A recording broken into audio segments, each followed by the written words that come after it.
Hey, everybody, and welcome back to Detections with your hosts, Understudy 77. And Exile the Trades. so we have a very packed week. We're going back to a topic that is both near and dear to our hearts. We're going to go back to the SOC. But first, Exile, how was Mexico? Well, first, I didn't find any Morlocks. That's depressing. Because, the whole time travel thing with recording and where I'm at. Yeah, too much of a nerdy reference. I get it.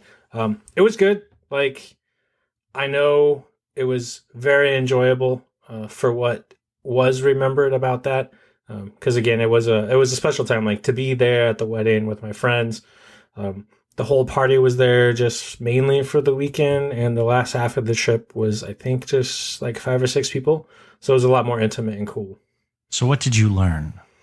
Well, I learned that to not ever get ice, make sure I only drink bottled water, and because I'm having to kind of predict recording versus broadcast, I'm going to be optimist and say that I do not have Montezuma's revenge, but we'll find out.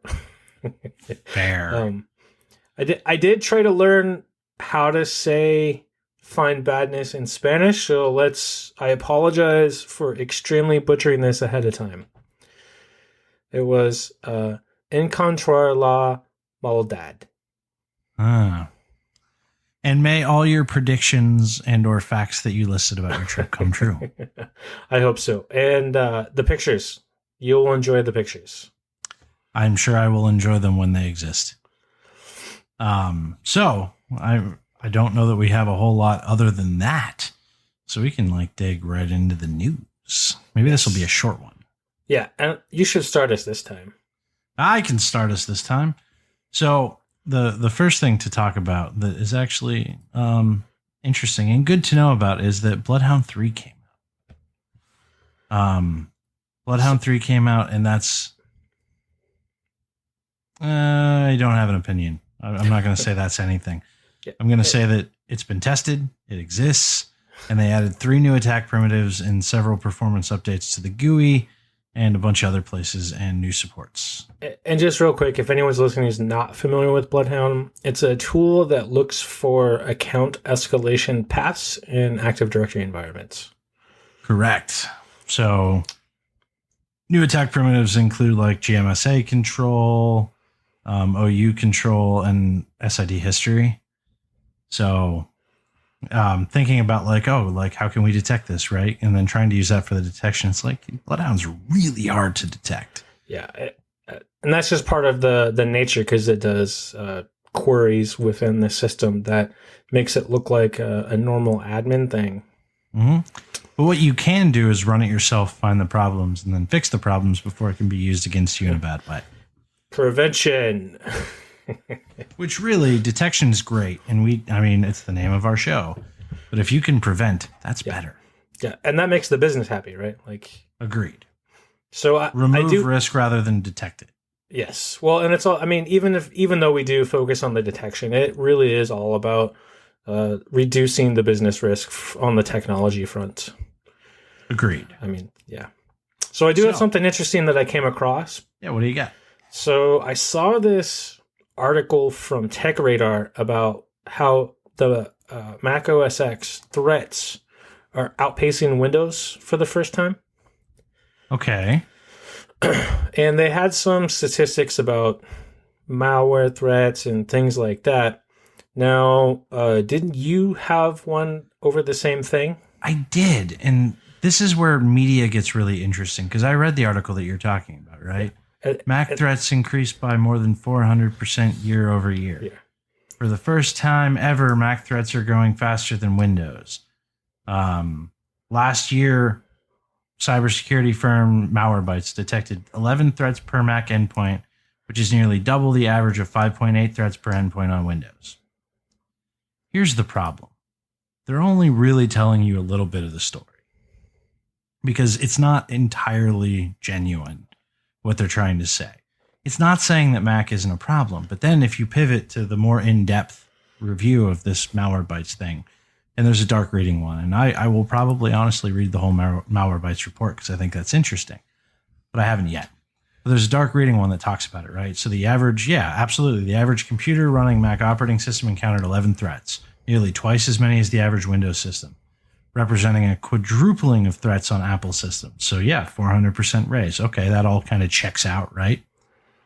All right, so now we go to the next part. While malware, the malware part being what we really, really care about. Like adware is adware. It is what it is. But like malware, like that's different. Accounted for more than a quarter, 28% of the threats encountered by Windows systems. It accounted for less than 1% of the unwanted programs on Macs. So, sure, Mac had more threats, aka more pups or potentially unwanted programs. Or PUA for some other PUAs, yeah. With some questionable features, pups and adware. But when you look at the malware category, the real business threat category, it's still 28% to less than 1%. Yeah. So like that first article, not entirely genuine. And definitely worth talking about. Like, read multiple sources, get the whole picture before you go, oh my God, Macs are now less safe than Windows. And like, I'm not saying that Macs are safe, nor am I making the claim that Macs are less or more safe than Windows. I think their architecture is better, but that's a conversation for another time. What I am saying is just read more. Like look for other things. And then go back to the source report, right? So these are all news articles reporting on the source report. And then go back to the source. Go back to the source and critically think through it yourself. And that's also realistically just Malwarebytes. Mm-hmm. So like my guess is that report comes from people who run Malwarebytes. I mean, if you don't run Malwarebytes, you don't have that problem. In the grand scheme of AV detection things, there's far less reputable ones for Mac than there is for Windows. Like Defender is kick-ass. And I have a feeling that Malwarebytes is not really taking Defender data into consideration. They're taking Malwarebytes data into consideration. And like, what is the overall, share of Malwarebytes on computers connected to the internet? Agreed. That's a thing we don't know. On Macs versus Linux. So total number of Windows systems that have Malwarebytes versus total number of Mac systems that have Malwarebytes. So there's a lot of other pieces of data in there that kind of skew that. But it is a really interesting result. Mm-hmm. And, we talked about like Linux ransomware picking up, and like we've talked about this a lot. As we see more companies adopt Mac, we're going to see more real credible threats for Mac. It's just the way it works. Like attackers that are, 99% financially motivated are going to go with where the financial motivation exists. Mm-hmm. That's how this shit works. So I expect that 2020, we will see a lot more Linux and Mac stuff just because of its adoption rate. But anyway, what else do you got? So I have an interesting one that I came across about Puerto Rico. Now, it's not a state, but it is a U.S. territory. And I know we try to keep it a little light on like phishing news and things like that. But I found this interesting because Puerto Rico's been in a recession for 13 years. And their industrial development, the director of the island's industrial development company made a statement that they lost $2.6 million to a phishing scam. And it was a scam where they put the financial information money into a document and sent it back to the scammer. That's no small amount of money. Not a small amount of money at all. Also not necessarily uncommon. I mean, it happens quite a bit. We just don't normally hear about it coming from a U.S. territory like that. True. But the fish is real, folks. Like, it's a thing. It exists, and it's bad. And it's most of the bad out there. And that's a scenario that I've seen as long as I've been in the industry. Well, that's because no technical control can prevent against the human element. Mm-hmm. Just, you can't do it. You can't get somebody. And I mean, like, we talked about this on the Links episode way back when. I say way back when on a relatively new show, but still. We talked about this, like, yeah, browser sandboxing exists. There's a lot of things that are safer, but like fooling people, that's as old as time. Mm-hmm. As old as people and language, we have been tricking each other into doing what we want them to do. That's not going away anytime soon. Especially as long as there continues to be currency to exchange hands. That's what I'm saying. Like, that's why the Nigerian prince shit still works. Mm-hmm. It still happens because it works. And so I read an interesting thing. Like, I don't have the link for this, but that just triggered something that I read about why do these really bad phishing campaigns still work? And they were theorizing that it's intentional with the misspelling and the bad translations because the smarter people, the ones who are not going to fall for the scam as easily, that will filter them out quicker. And by leaving the bad spelling and that stuff, you're moving your target audience to the more malleable and gullible people in the first place. I mean, also on top of that, if it's a Nigerian prince, I'm not actually expecting them to spell well. If they spell perfectly with perfect grammar, I'm gonna guess that they're not a Nigerian prince. Exactly. But yeah, so I read that and I was like, that was an interesting. Like, that actually really makes sense. It's really interesting how well this stuff works and how this stuff has changed over time and stuff. And I'll tell a personal story. I got a call, and this was a couple of years ago. I was out driving somewhere, I don't remember, but like I got a call from my grandmother. Like, she was frantic, right? And she's like, "Oh my God, where are you right now?" I'm like, I'm in my car driving somewhere. She's like, "You're okay?" I'm like, "Yeah, I'm okay." I'm like, what the hell is going on? She goes, "Well, like I got a phone call from somebody, and it was like a sheriff, and he said that you were in a really bad car accident and you got arrested because you were drunk and you were driving." I'm like, "But I don't even drink." And she's like, "Well, then they put somebody on the phone and like it sounded like you, but like they said it didn't sound quite like you because, they got hurt. So like they were all screwed up. So like they wanted $10,000 bail. So like I went to Walmart to send the money order and Walmart said no. So I was on my way to the other bank when I called you." Like, Walmart flagged it as suspicious and they were like, "No, we're not going to let you do that." And I'm like, good on Walmart for that shit, yeah, right? Exactly. But like at the same time, like that shit still works. Mm-hmm. Like, I told my grandmother at that point, I'm like, realistic, like if this shit ever happens, like you just call me. Like, why wasn't your first response to call me? They prey on emotion. Mm-hmm. They keep you on the phone. They prey on the emotion. Like, you trick people by preying on emotion. But anyway, really interesting story about like even phone scams that are still successful. And I could tell hundreds of stories about me fucking with the people on the other end of phone scams and how mad they get at you. Like, I've had in the hundreds of phone scam people that I've screwed with, I've had like one of them be like, "Touche," when I kept him on the phone for like way too long. Right. And I was like, he's like, "Oh, I need you to do this. Your Windows computer needs an update." I said, "I have Macs." He goes, "Oh, well, it works for Macs too." And like, I just kept this guy going along. And at the end of it, he was like, I'm like, "Look, man, you waste other people. You waste my time. I waste your time. I keep you from scamming somebody else." He's like, "Touche." Most of the time they go like, "You know what? Fuck you, fuck you, fuck you, fuck you." And then they like hang up. And I'm like, what good does that do? Yeah. Like, you literally were trying to scam me out of money and you're mad that I played you and wasted 10 minutes of your time. Come on, man. If you're going to play this game, like at least have a little bit of fun. Like that one guy who said touche, he's like, "All right, you got me." Right? Yeah. Although I admit, one of the things that's really interesting about it, especially the Microsoft tech support scams and stuff, the people on the line that you talk to until you get like escalated to a manager or whatever, they often don't know it's a scam. Like, a lot of them really think they work for Microsoft. So like when you try to tell them like, "Yo, you don't work for Microsoft, right?" They're like, "No, I work for," like, they make a paycheck. Mm-hmm. They make money like for their family. They think they work for Microsoft. And like, that's a whole nother level of scamming somebody, right? Yeah. Like, that's a double scam. And I feel really bad for those people because like they think they got a legitimate job and they're doing legitimate things and don't realize that they're literally screwing people out of money. Mm-hmm. But anyway, what else do you get? So I got two things here. The next one was ransomware. I mean, it's been the thing. Like, for whatever reason, 2020 has just come out strong with ransomware. I mean, it's been the thing for like the past 5 years. It's efficient and it works and it's easy and people click shit. So this one specifically is using the Gigabyte driver that has a known vulnerability. So it's from the Robinhood family. They install this legitimate Windows signed Gigabyte driver, exploit the vulnerability that they know is in, and go about doing their business. The video card thing's not that new either. Like, that's been used for a long time, NVIDIA drivers and stuff like that.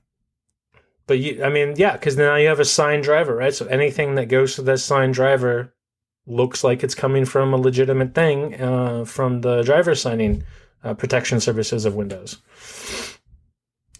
The last thing that I have here, sorry, go ahead. I just said exactly. Yeah. So the last thing I have actually kind of takes us into our topic a little bit.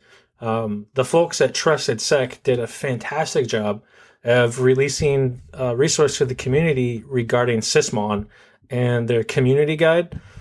I took some time to dig through this. It is fantastic. Like, they give you the XML output of what Sysmon log will look like, a pretty good breakdown of what the log does and doesn't provide information for. So that way you can figure out what you want to enable. And if you need to do some custom parsing for your tools, you can get all of that working ahead of time, even before you enable anything. So I highly recommend grabbing this as like a reference to have for whenever you're dealing with Sysmon. Yeah, the Trusted Set guys are a lot of fun. Yeah. And like, this is a really, really cool guide. They're really phenomenal. Cool. Like, they provide so many fantastic resources. They do. They're one of the good ones. So, on that, what is our topic tonight? So, like you mentioned, we're going to go back to our bread and butter of the SOC. But specifically, we're going to talk about the layout of detections with being in-source or outsourced, but specifically within an organization, and not covering like the managed service provider, managed security service provider, or like managed detection and response section. This is just going to be entirely within an organization. We'll do a whole episode on that later. Yes. So, and correct me, tell me if I'm missing anything, but the way I see it, there's basically 3 possible ways that a company can run a detection program. You can do completely internal on the analyst team. So like, the analysts are also the ones creating the detections. That has pros and cons, and we'll talk about all the pros and cons after we go through them, right? And if you have any to add, we'll talk about those too. You can go completely outsourced. Another team creates the detections. The analyst team is responsible for those detections. So like, they look at whatever this other team creates. And then you have kind of the co-op model, where like, there's a detection. So the analyst team develops a set of use cases. They send those use cases over. They work directly with the engineering team to create the detections. Then once they get to a level that they're happy with, they say, hey, thumbs up. And then that shit gets turned on. Am I missing any? That covers my experience.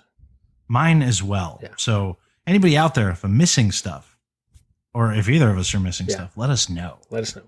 So let's hit the first one. Analysts cover everything. What are your thoughts on that? So I like it.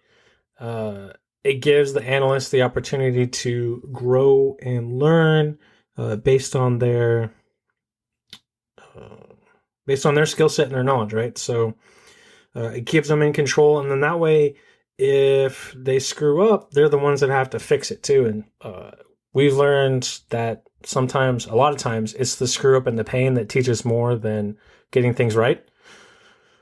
I know that helped me a lot when I created a super noisy detection rule and had to go clean it up. Because you didn't take the time or you didn't understand like how to do it. But also, then that becomes part of the problem, right? Like, so you have these potentially inexperienced people with creating these detection rules that you could end up DDoSing one of your internal systems with generating too many alerts, or other things like that. Well, that's the thing, right? It's a really, really empowering thing to put full control in one team. Mm-hmm. And in a lot of senses, it can work really well. But it's worth mentioning one of the biggest downsides. The engineering side, the creation side, and the investigation side are very, very different skill sets. That can lead to a couple things. So that can lead to an unspecialized team in a lot of ways. So you have people who are kind of good at creating this and then kind of good at investigating, but like they're not really good at either one. So you can end up with that specific problem when you kind of take that path. And that's an interesting place to end up, where you don't have that speciality or that specialty. But having the control in one place is good. The other potential downside is having the control in one place means that, some of the stuff that might happen, some of the tuning and some of the things that might not get turned on, maybe they need to be, but the team just literally like, that's going to generate work, so we don't want to do it. Mm-hmm. So you have that possibility as well. Like what other stuff are you thinking on this topic? So, crap, I just had it and lost it. I know you had this happen to you earlier too. We were literally talking. You're like, I did, but we weren't live. So, I mean, that's my thing, right? Like, random things happen. So, oh crap, what was it? Go ahead. Like, continue talking. It'll come back. So, I mean, realistically, then we kind of move into the second tier of that concept. So the second tier of that concept is you have an external detection team that creates all detections, and the analyst team or the SOC is responsible for it, right? So one team investigates, one team creates. I just remembered. Go ahead. The last thing that I wanted to say about it was, but the benefit of it is the analysts who are creating the detections are the ones who are seeing the threats as they're coming into the environment. Correct. So they're getting the hands-on. They're the ones that have like, this is actually what's affecting our network, our environment, rather than this second one that you were just mentioning, where it's completely another team that might have no idea about what's actually part of the threat model for your environment. We haven't gotten to the cons of that one yet. But yes, it's an empowering thing, and it's based on the people who are on the ground, which says a lot, right? The second one is like the benefit of the second one. There's a couple. The first one is that it's not necessarily, and this is a benefit and a downside. It's not the people who are doing the work who have control over the work that they're doing. This can be a benefit and a downside because people tend to prioritize work that makes them work less. Not all people, but a lot of people. So there's a third party kind of helping to assign this stuff, right? And there's some benefit to that in the sense that like they can't just go, I don't really want to deal with that right now, or I've got too much other stuff to worry about. One of the other upsides is specialized. So your engineer is going to craft much better searches because that's what they do. They know that tool. They're the engineer.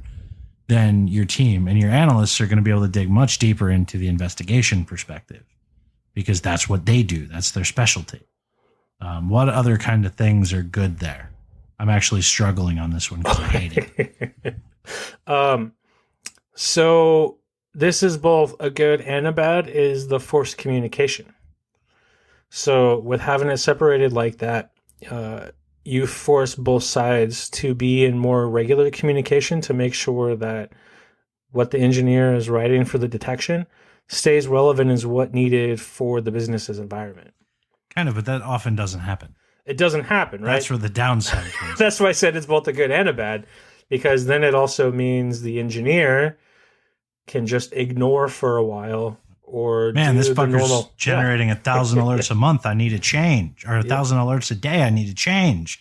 Like, we'll get around to it when we get around to it. Yeah. Or it ends up being one engineer or a very small team that's working with a much bigger detection team, and one's in meetings while the other's on vacation, or they're sick, or a C-level executive said they need to be working on this high priority critical role thing. Like there's a lot more things that come up in place to keep that from exactly getting done in a time. And that's where you get to a bunch of the downsides, right? Yeah. I mean, the biggest downside is the people who create detections, if they don't understand what the work looks like on the other side, and the people doing the work have no say over the work that they're doing, it's going to breed contempt. It's going to breed a lot of problems, and it's going to breed a system that's not actually more secure, because you're likely going to overload analysts because they're going to go, this looks okay, but they don't really understand what the analysts do.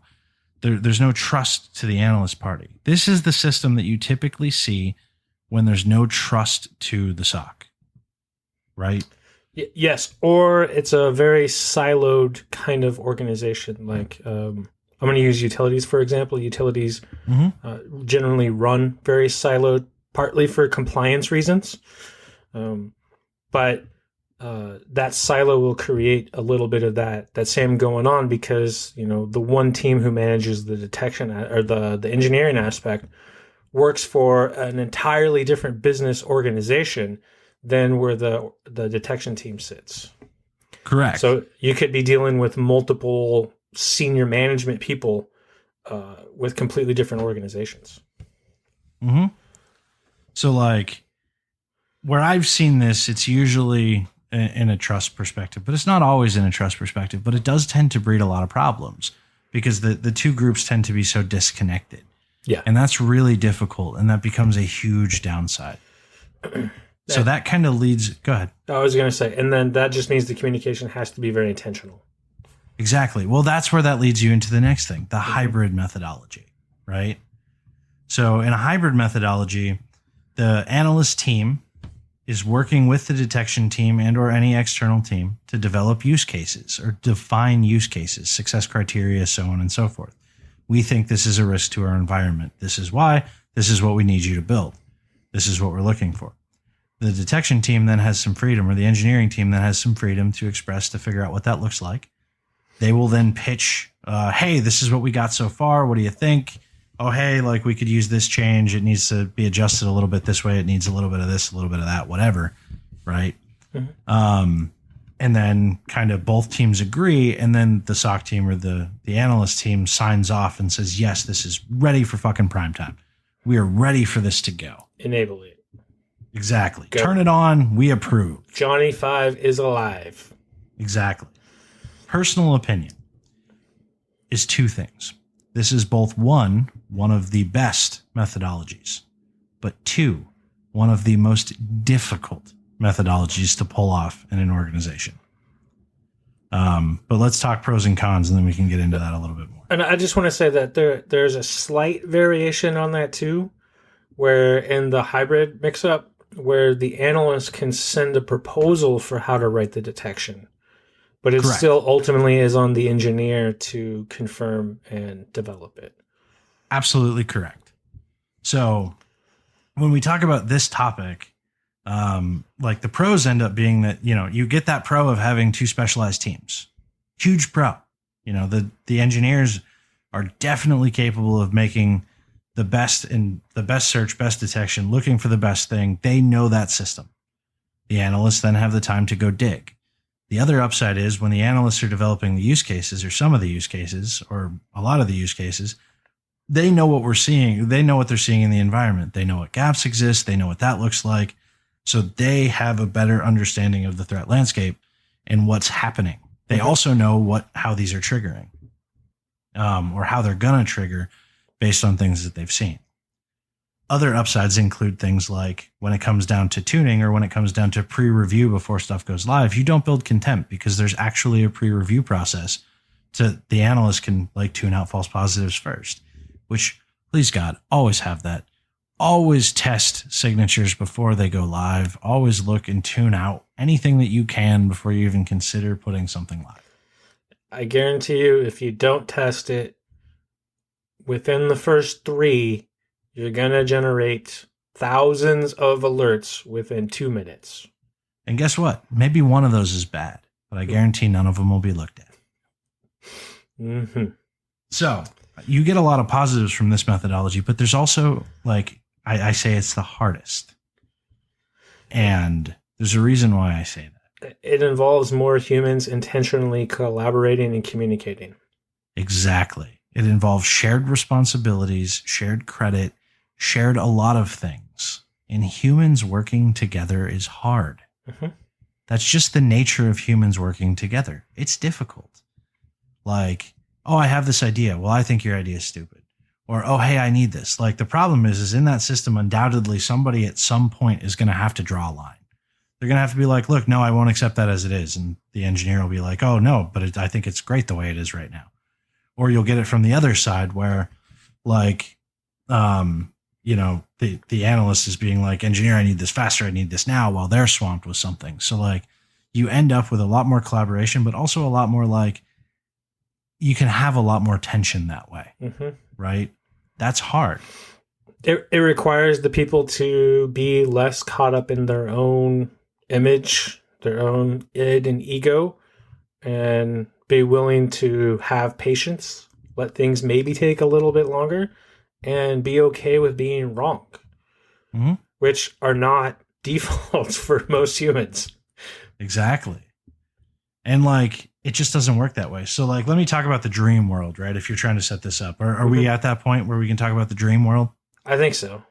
So let's talk about the dream world, about like how you can set this up and like what I would do and what I like to do when I set something like this up.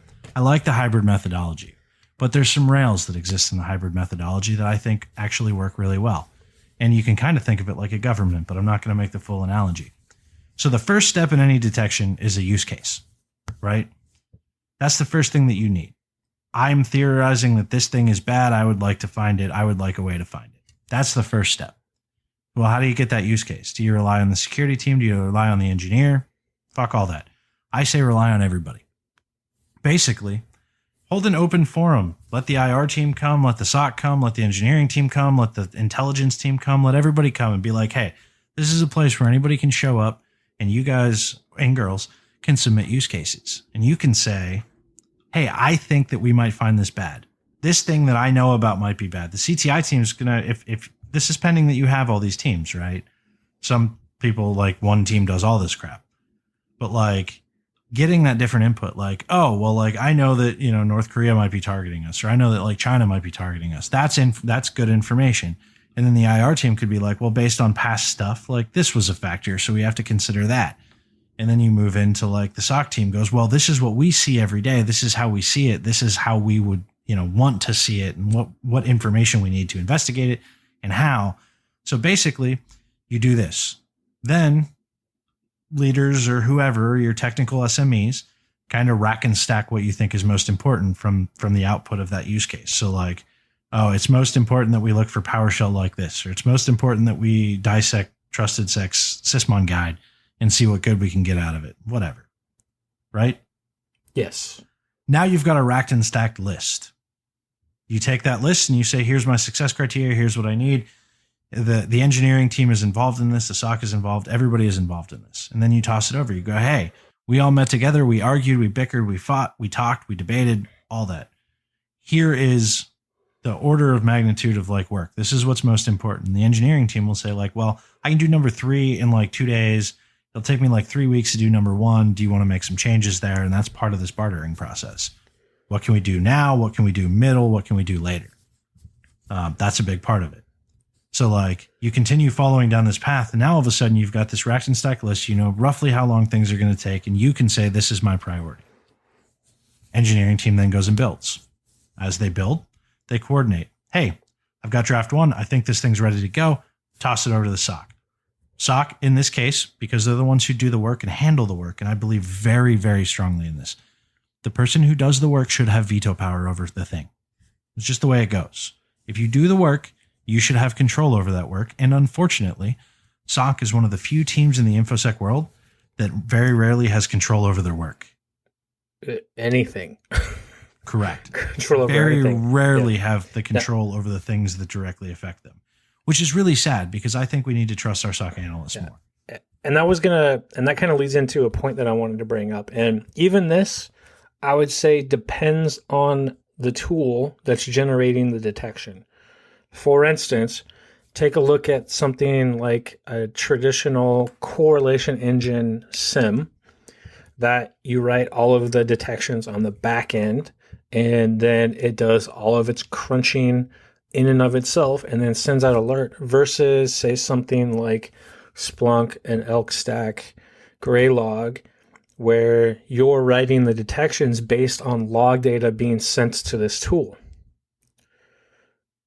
Yeah, exactly.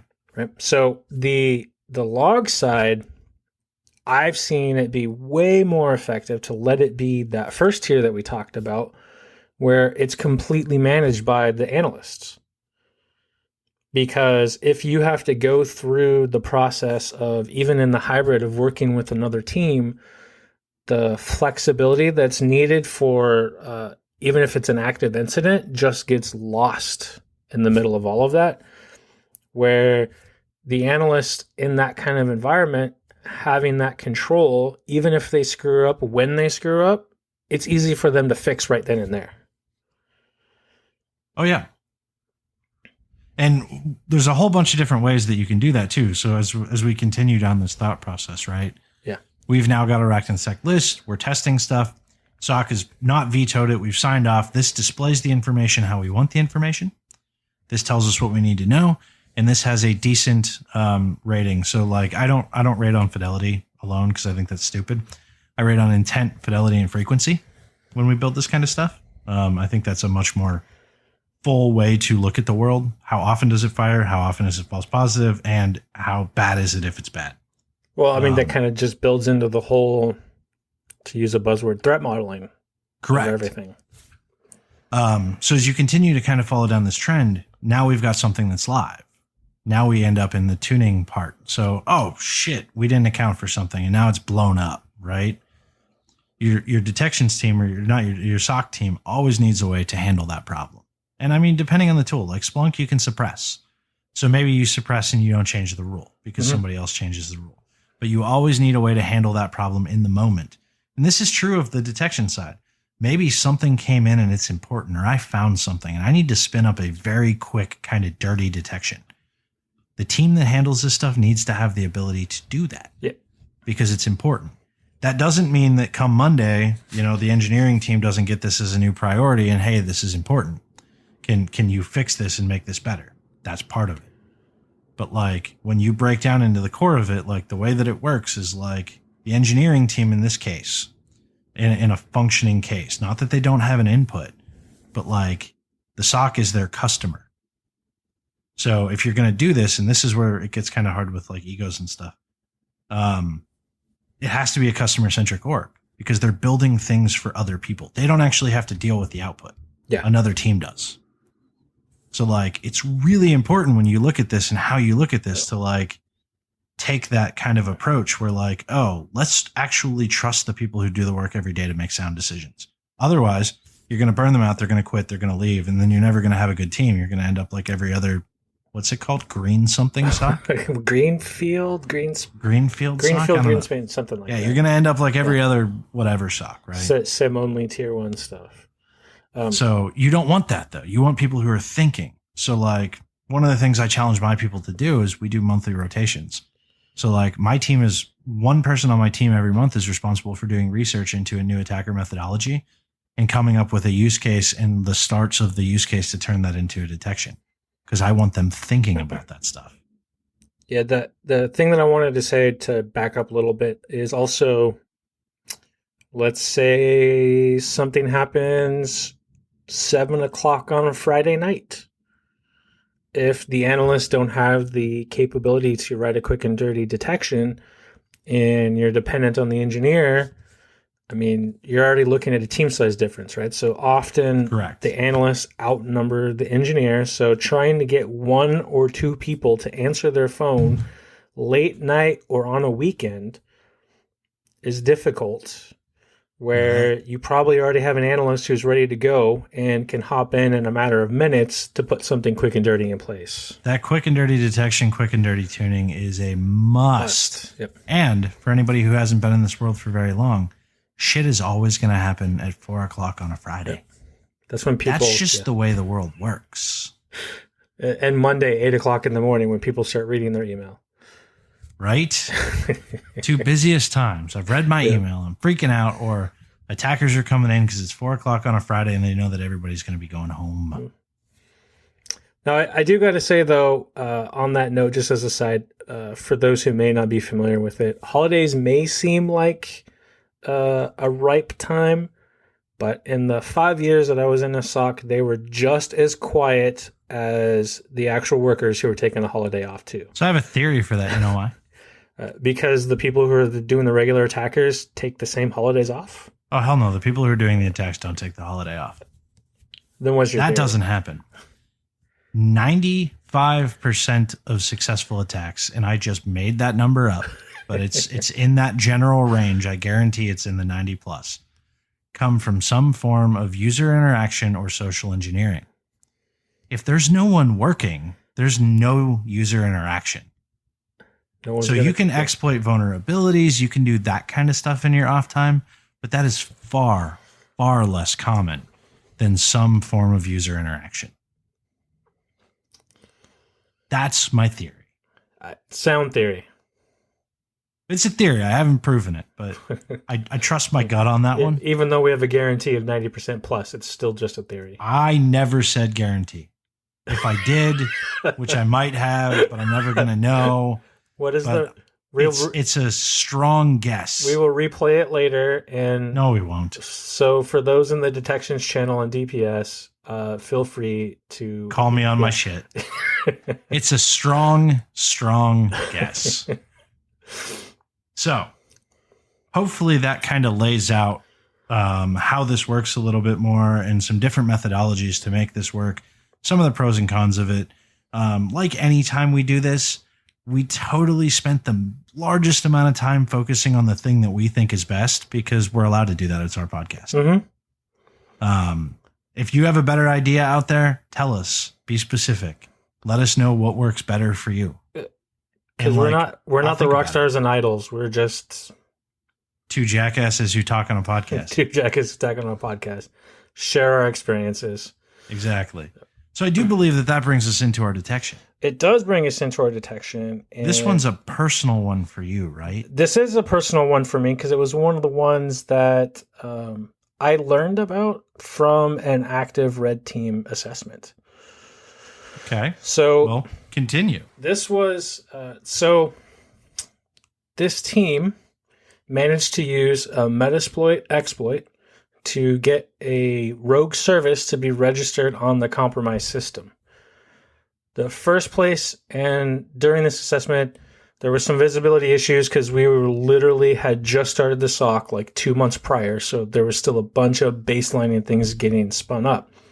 But the only place that I saw this rogue executable show up was in this not often checked Windows log that only recorded the core DLL crashes. So like core DLL being like syswow 64, the NT32 DLL, I can't remember the rest of them off the top of my head. But it was like the 4 or 5 core DLLs crashing, and it recorded which service caused the crash. And in looking at the statistics for this particular environment, it was like 95% Office documents causing these DLLs to crash. And then there was this one that was this like 5 alpha characters, all lowercase, that looked to be similar to how Microsoft names their services, caused this crash. And that ended up being the exploits that caused them to get control over this system. So how can we detect it? This one, I failed on my preparation on this one to get the actual number, but it was the actual event ID, which I can do as addendum to the blog post is the actual one. It was simple, but I just looked at it and then checked for anything that was new that didn't fit into the baseline of what Office programs were already causing these to crash on a regular basis. And that, fellow people at home, is exactly how you force people to go look at your brand new website. But yes, it will be in the blog. Now that Exile is back from Mexico. Yes. We will chalk that up to the Mexico trip and the black band.